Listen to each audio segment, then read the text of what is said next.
Hello from Bugeye guys. This is a fantastic patinaed Bugeye and I just wanted to give you a quick tour. It's a Bugeye we have for sale on our site. It's a Bugeye we're calling Callie. It came from California and it's one that we've had actually for a few years, just waiting for a chance to get this one back on the road. It's been a car that was sitting for maybe 20 years before we got it in California.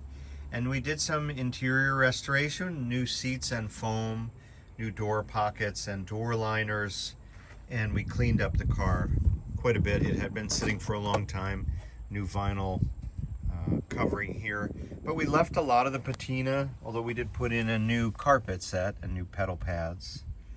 But a lot of the patina on the body we left because we thought that it was just sort of a really fun vintage car. There's a new trunk mat and new carpet in the back as well, and new door seal, new gasketing here.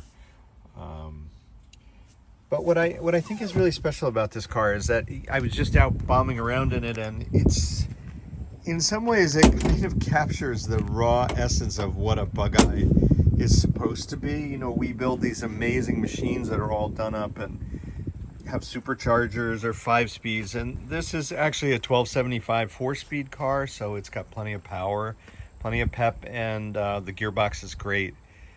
But it's just so elemental. You know, I was thinking driving it over here that it's just basically a pure sports car, not encumbered by much of anything.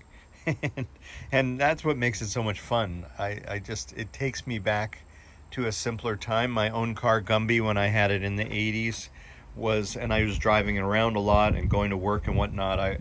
It was just kind of like this. It wasn't a particularly perfect cosmetically restored car, but it was a lot of fun to drive, and it just seemed so basic and simple. There was nothing really to worry about, nothing about it that I needed to be concerned about in terms of it breaking or being kind of fussy in any way. It's just a simple, basic sports car with a lot of vintage appeal because it's so classic and has such a distinct look about it.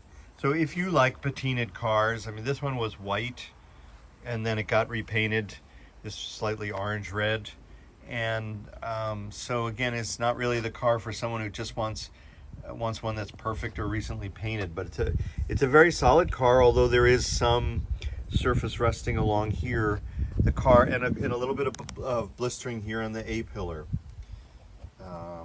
So you know, it's not perfect, but it's, in another way, it's very perfect. I don't know how to describe it. People use the term patina way too generously on cars that need a lot of restoration, and this one has a dent here right in the top of the fender.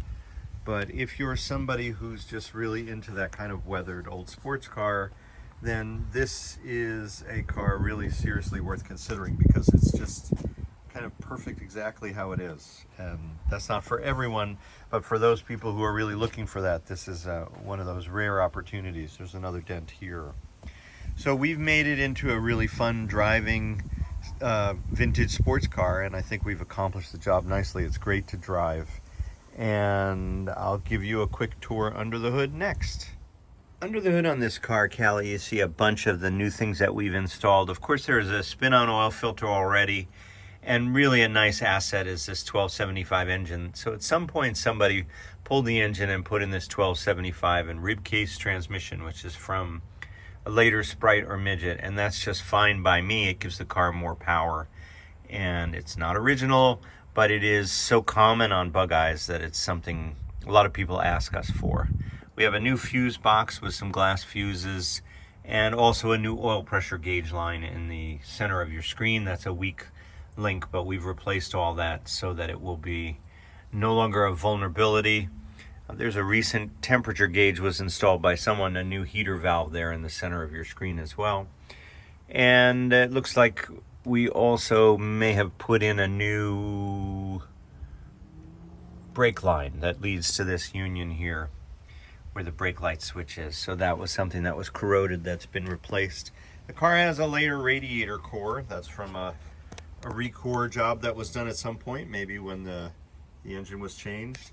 And it also has disc brakes and then tube shocks. You should be able to see that's a tube shock conversion kit. Right about in the middle of your screen, you see the black tube shock.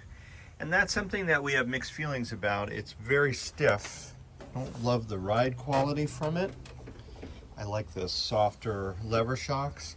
But on the other hand, it's much more durable, in duration-wise, longevity-wise. It's something that you may find that it lasts much, much longer than the lever shock option.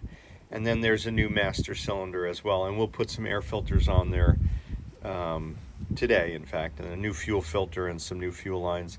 That's a 1275 manifold and straight pipe, a larger diameter pipe than the one that comes with the 948. So the basic mechanical stuff has been refreshed, and now the car's it's really rewarding for us to take this car, which was sitting here for a while and sitting in California for a long time, and basically get it back on the road again for a happy new owner. I think somebody's really going to enjoy having this car. That's what we're working on this week here at Bugeye, guys.